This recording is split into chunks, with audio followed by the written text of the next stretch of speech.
Settle down, children.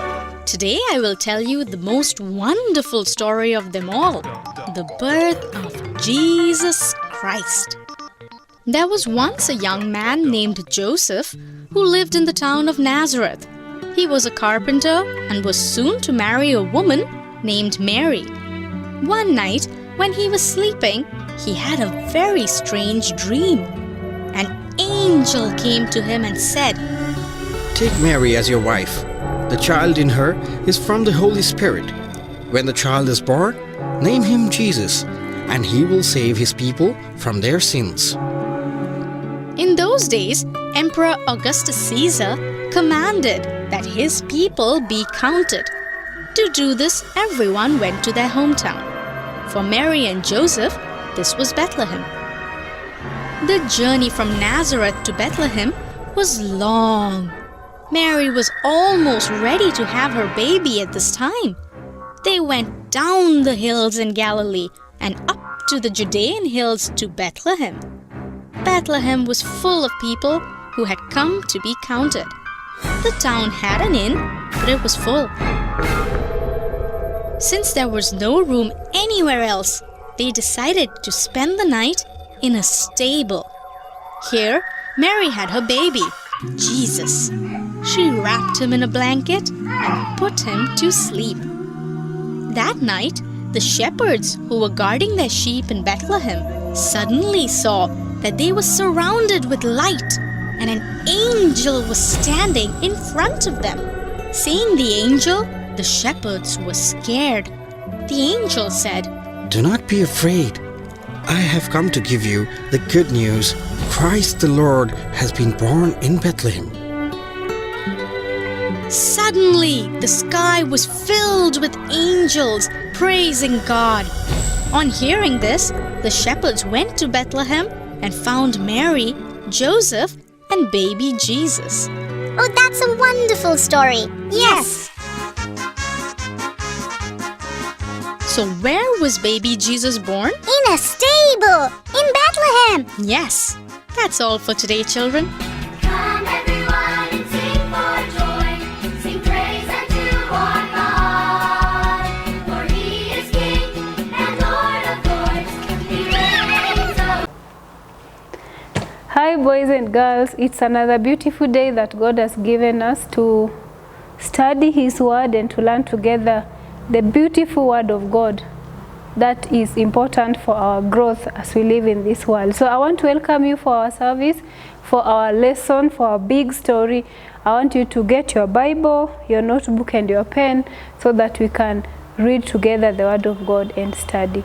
And this is going to be an exciting lesson. We are getting into an exciting season that we're going to learn and to remind ourselves about our Lord and Savior, Jesus Christ. So I want you to get your Bible, your notebook, and your pen and sit quietly and follow through the lesson with me. Before we start, I want us to pray, ask God for His help as we go through our lesson. So when I want to pray, I put my hands together, I bow my head, I close my eyes, and then I pray. Our God and our Lord, we thank you for this day. We thank you for your love for us, and we thank you for your word. We come before you and we ask that through Jesus Christ you may open our eyes and our hearts so that we may understand your word and to put it into practice. So teach us, O Lord. In Jesus' name we pray. Amen. Amen. I hope you're excited as I am. And I want to start by asking a question. Have you ever made a promise to somebody? When was the last time that you made a promise to somebody? Did you fulfill it? Did you forget about it? Or maybe let me flip the question and ask, has somebody ever made a promise to you? Do you remember the promise? Did they fulfill the promise? Was it mom or dad or your friend or your brother or sister? Promises are very important and we take them seriously. And so in our today's lesson, we are going to look at the prophets and what they said about the coming of Jesus Christ, where he would be born, who he would be, what would happen, and whether these promises really came to be. So we're going to look at some of two prophets and what they said about Jesus Christ, and whether what they said came to be. And that reminds me about our big picture question. Big picture question.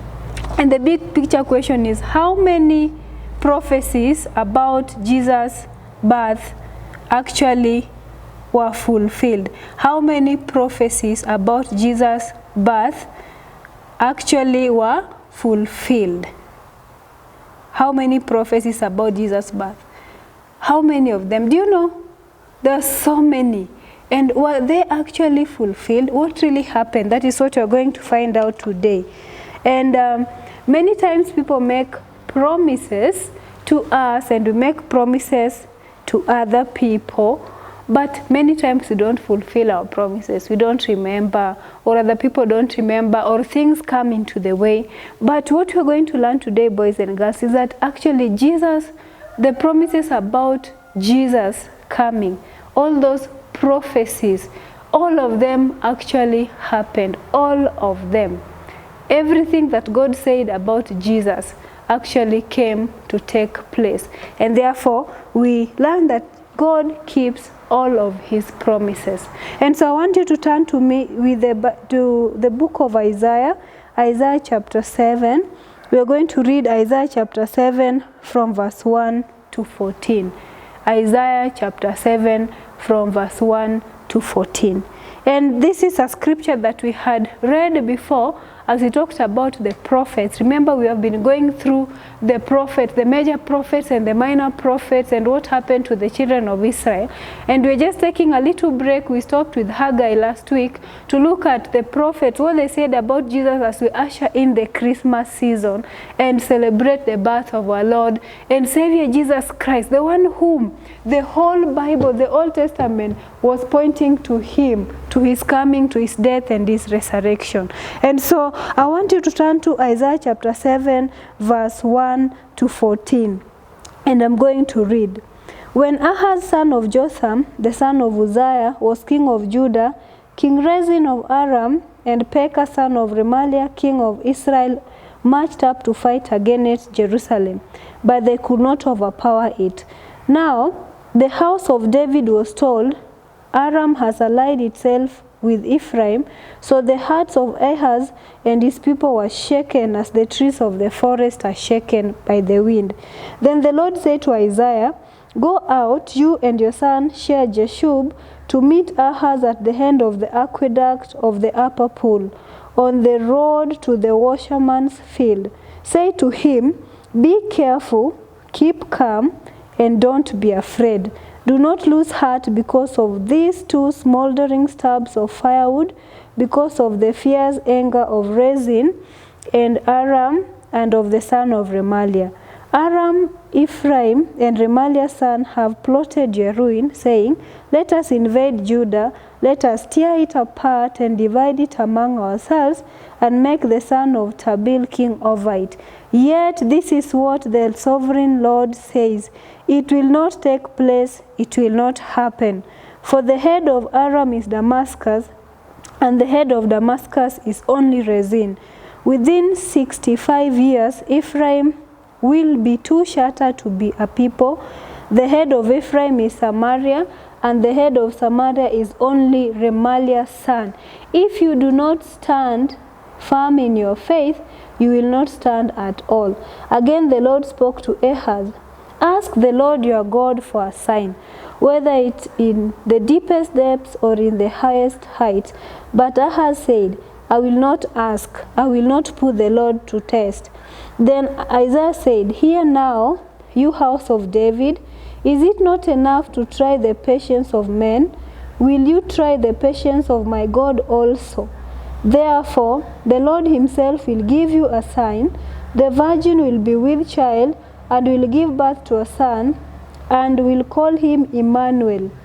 And that is the first scripture that we have read. Boys and girls, I want to encourage you to practice the habit of always reading the Bible by yourself, reading word for word, line by line, and taking note of what the Bible says.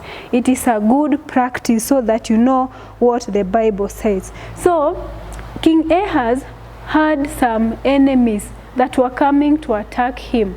And so he was afraid, he was fearful. And the Lord sent Isaiah the prophet. I'm going to use this guy. You see this guy, he's the one who's going to represent the prophets. And today we are talking about two prophets, Isaiah and also Micah. Prophets were these men that God used to give messages or words to tell the people of Israel and Judah. And so God used Isaiah to go and talk to King Ahaz and tell him, ask the Lord for a sign. These people will not overcome you. But King Ahaz, he didn't really love God so much. So he said, I don't want to ask, I don't want to test the Lord. But his heart was not really right with God. But God himself decided to give him a sign. And it was not just for him, it was not just about the war that he was facing. It was an heavenly sign, a sign for the whole world that makes us to even celebrate Christmas, even as we shall find out soon. And the sign that is found in Isaiah chapter 7 verse 14. Therefore the Lord himself will give you a sign. The virgin will be with child and will give birth to a son and will call him Emmanuel.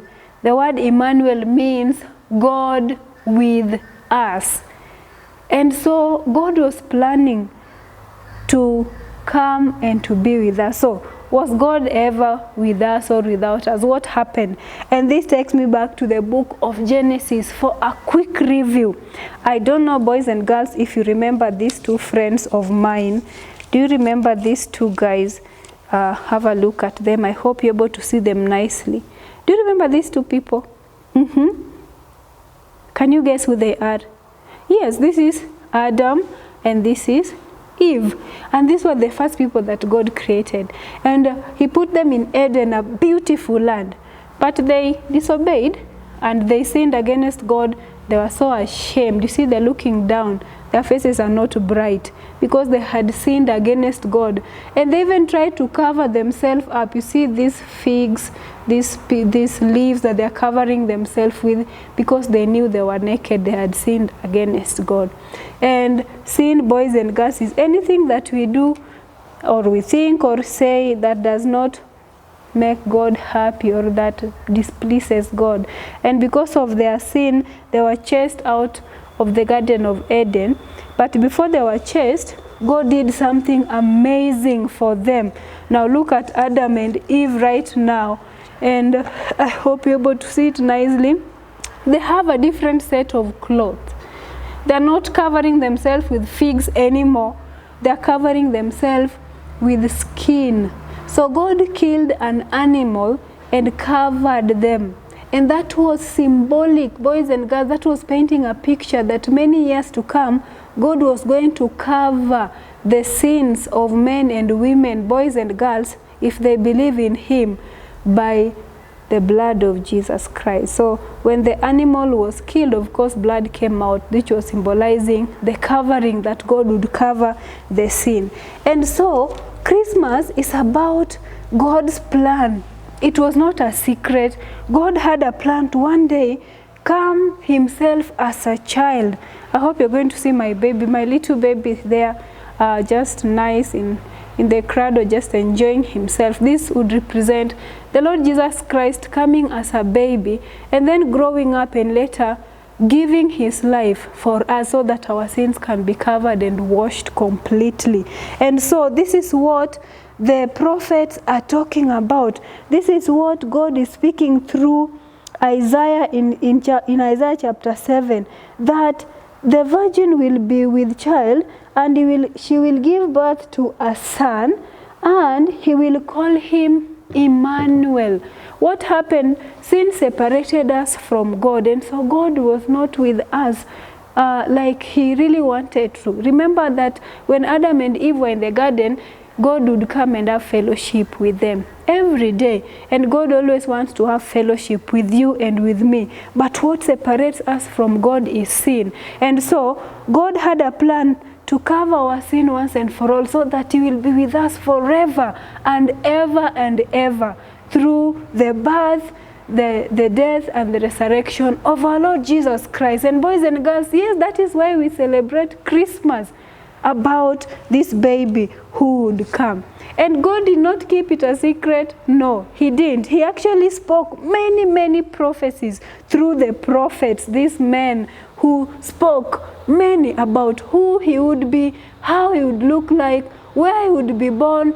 The prophets talked about it. And so we see Isaiah saying that this baby Jesus would be born by a virgin, a woman who has not been married, a young woman who is not married. And so his birth would be a miracle, because he would be born in a miraculous way. And so our next verse is Isaiah chapter 9, verse 1 to 7. And I want you to take note of the description of how this child would look like. Isaiah chapter 9 from verse 1 to 7. Nevertheless, there will be no more gloom for those who are in distress. In the past, he humbled the land of Zebulun and the land of Naphtali, but in the future he will honor Galilee of the Gentiles by the way of the sea along the Jordan. The people walking in darkness have seen a great light. On those living in the land of the shadow of death, a light has dawned. You have enlarged the nation and increased their joy. They rejoice before you as people rejoicing at the harvest, as men rejoice when dividing the plunder. For as in the day of Midian defeat, you have shattered the yoke that burdens them, the bar across their shoulders, the rod of their oppressors. Every warrior's boot used in battle and every garment rolled in blood will be destined for burning, will be fuel for the fire. For to us a child is born, to us a son is given, and the government will be on his shoulders, and he will be called Wonderful Counselor, Mighty God, Everlasting Father, Prince of Peace. Of the increase of his government and peace there will be no end. Have you read that? Chapter 9, verse 1 to 7. I want you to pause this recording and just read it. And I want you to make some observation. The observation that I want you to look at, boys and girls, is please underline, using your pen, underline the word that talks about darkness and bad things that are happening. So go through verse 1 to 5 and circle or underline all the words which speak of darkness, pain, and suffering. I hope you find them. They are all there. There is darkness in verse 2, shadow of death, there is pain, there is suffering. Just underline them, talking about bad things. And boys and girls, this is what happens. Sin leads to suffering and bad things and pain. And that is why God hates sin. And that's why God does not like us to sin. That is why God is hurting when we sin, because he sees us suffering. And that is what happened when these two guys, Adam and Eve, disobeyed. We know sin came into the world. People started killing one another, hating one another, like Cain and Abel, and killing one another, and people disobeying, and people lying to one another, people doing so many things that does not make the heart of God happy. That is what sin does. But if you read and continue, you realize that the people walking in darkness, chapter 9, verse 2, have seen a great light. What great light is this? Was it a bulb? Was it the sun? No. It meant that God has brought a solution to the problem of sin, and that is the coming of Jesus Christ. And Isaiah once again is used by God in verse 6 to tell us about the character of this Messiah, Jesus Christ, the child that was going to be born to save us. And he says, for to us a child is born. For to us a child is born. Remember in verse 7 he said that the virgin will be with child. And a child is born. You remember my little baby here again. A child is born and a son is given. God is giving himself as a child so that he can come and die for our sins. And what do we learn about this child? There are some names that were given about this child, and the first one is Wonderful Counselor.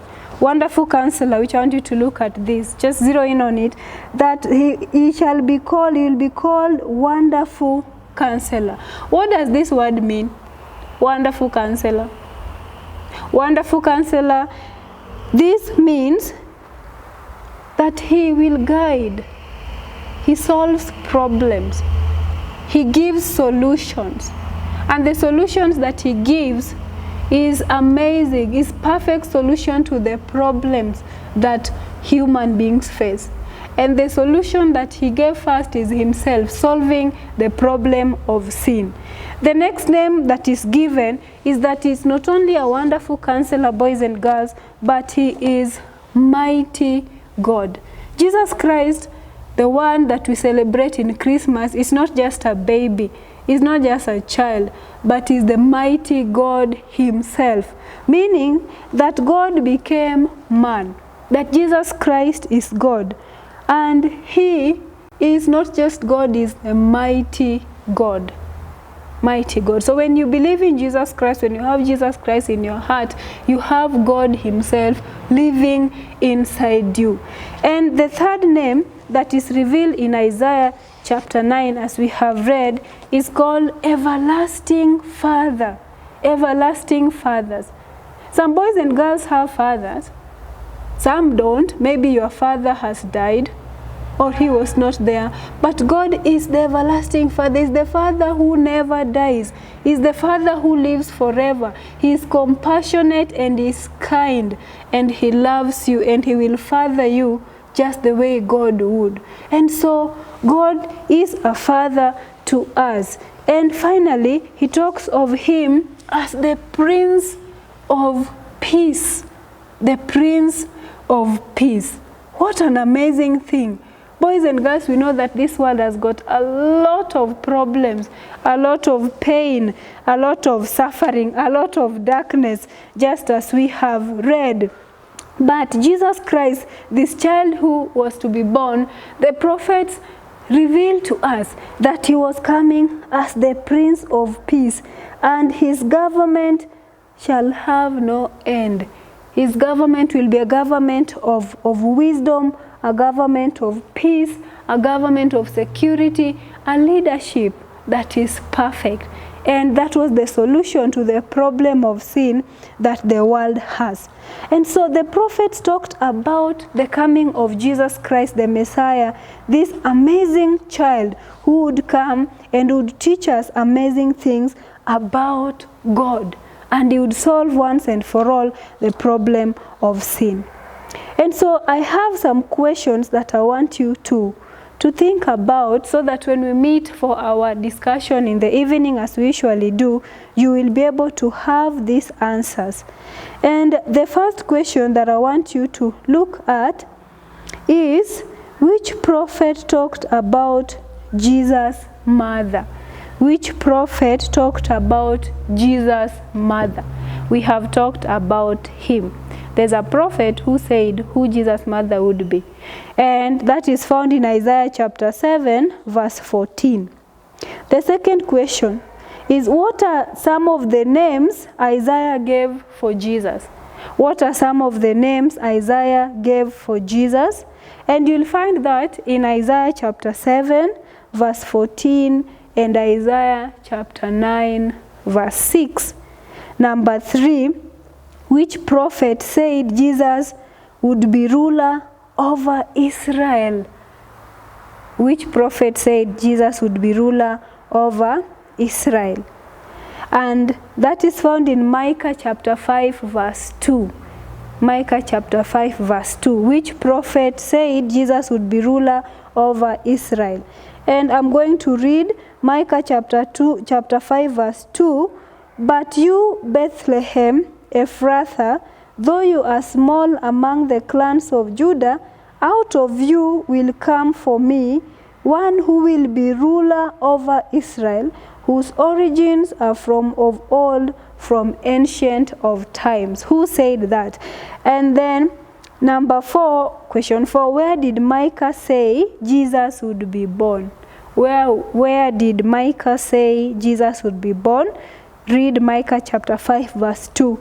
And the final question, how many prophecies about Jesus' birth actually happened? How many prophecies about Jesus' birth actually happened? And that was our big picture question.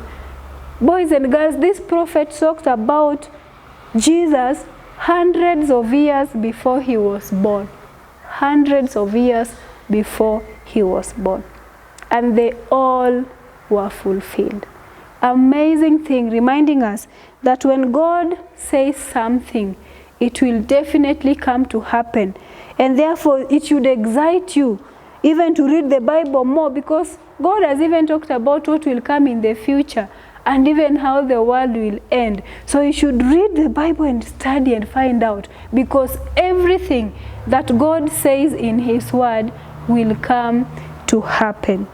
And so our memory verse is this: for to us a child is born, to us a son is given, and the government will be on his shoulders, and he will be called Wonderful Counselor, Mighty God, Everlasting Father, and Prince of Peace. The names that we've talked about. For to us a child is born, to us a son is given, and the government will be upon his shoulders, and he will be called Wonderful Counselor, Mighty God, Everlasting Father, and Prince of Peace.